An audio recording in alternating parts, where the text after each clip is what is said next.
Welcome from the Music City Center, Nashville, Tennessee.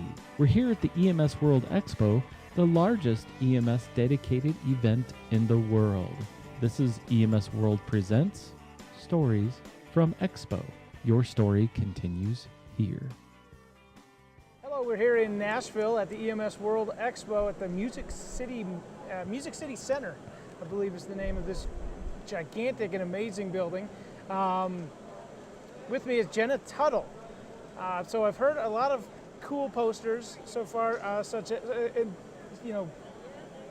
where, how your cell service, patient demographics, and how all those things affect ROSC and return of spontaneous combustion, circulation. You are looking at time of day and the paramedics' fatigue level, or? Well, their performance. Performance Yeah, level. so I'm looking at time intervals. Okay. Based on time of day in cardiac arrest in the OHCA. And so basically what we did was we looked at some literature and it said, when patients arrest at nighttime, they're less likely to survive. And they listed a lot of factors about what they thought may impact that, like bystander CPR rates are lower at nighttime and things like that. And so what we wanted to do was, what are the paramedics doing? Like, what are the specific things that we're doing that may be affecting that? And so we looked at EMS response time. We looked at time to first vasopressor, time to first IV or IO, time to first defibrillation, time to first airway. And so what we did was we broke time of day down into 3 different categories. We looked at 0700 to 1459, and then we looked at 1500 to 2259, and then 2300 to 0659. And so compared everything to that morning category, that 0700 category. Yep. And basically the cliff notes of the study are: do not die at night. Sure. Well, yeah. I mean, don't try, because you're going to if you try at night. Right. If you try to die at the daytime, maybe we can do something about it. Yeah. What do you have, like, specific percentages? How much more? What is the percent higher mortality at night than it is in the morning? 20%. 20%. So, yeah, so you're 20% less likely to survive if you arrest in that 2300 to 0659 time frame. And all of the care that is provided is significantly delayed when compared to the morning category. So all those time intervals, response time, how long it takes to get that first pressor in, how long it takes the crews to defibrillate you, all those things are delayed in those nighttime hours. So, and did you do any filtering of the data specifically? Because what I would be curious to know is if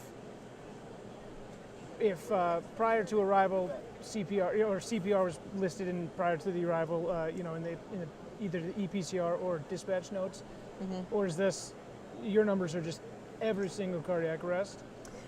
Yes, anybody who was, cardiac arrest, a primary cardiac etiology, and anybody over the age of 18, and that was worked. So, like DNRs or things like they got DC orders, those were not included. So, things that we would consider to be viable arrests. Okay. We actually didn't find a difference in bystander CPR rates. Really? Okay. No. Interesting. So yeah, we didn't find a difference in that. We looked at the entire state of North Carolina over about a 1.5-year time period, and our study had about almost 9,000 patients. Okay, so that is a large and diverse population. Yeah, there's lots of rural, suburban, and urban areas that are included in that. Wow, that's quite a study. How long did that take you to? It was 16 hours. 16 hours. That's it. That's all. To, 2 days. To gather it and filter it. Wow. You looking for a job? We could use a brain like yours at our department. We do. I have to give my credit where credit's due.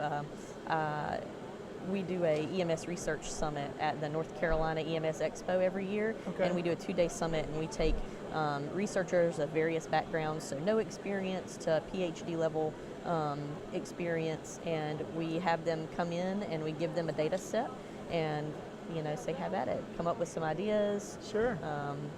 have a good time with it, and I act as a biostatistician and kind of guide them through the process. And so this was the result of our the fruits of our labor from that weekend. That's fun. As a QI professional, I kind of you look at a lot of raw numbers, and sometimes the hard part is just thinking of what am I trying to find. So, and then you find something, and then it turns out to be significant. That must have been pretty. It was very exciting. Yeah, it was, and I want to, dive more into it. Yeah,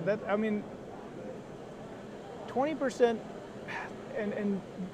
so yeah, that's a good question. Then, if bystander CPR doesn't seem to, what is it? Are they just not longer pauses in CPR? Yeah, I think it's fatigue level of the providers, and so I think further study is needed to really dig in and see, is it a certain shift pattern that's producing this fatigue?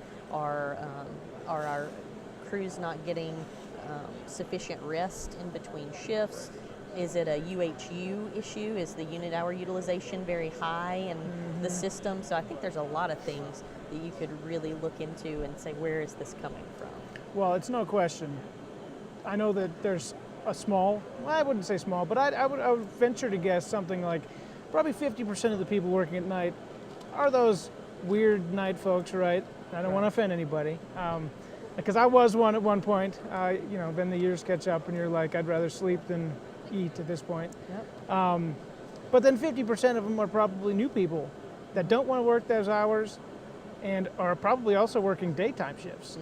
Or in school, or taking care of their children, or certainly something like that. Yeah, and then so if your life isn't based around working night shifts, you can have a hard time working night shifts.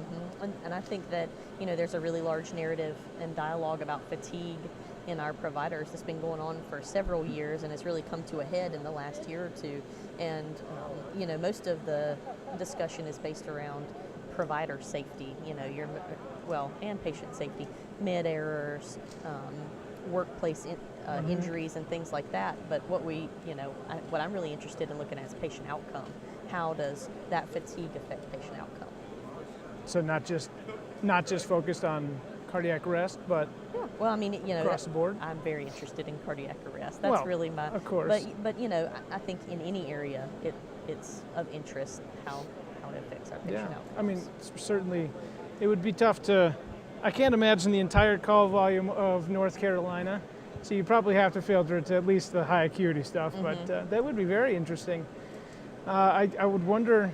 I would like to know also if the experience level of the provider mattered. Is it fatigue, or is it fatigue plus? Oh, I did that study last year. The you experience did? level. That's right.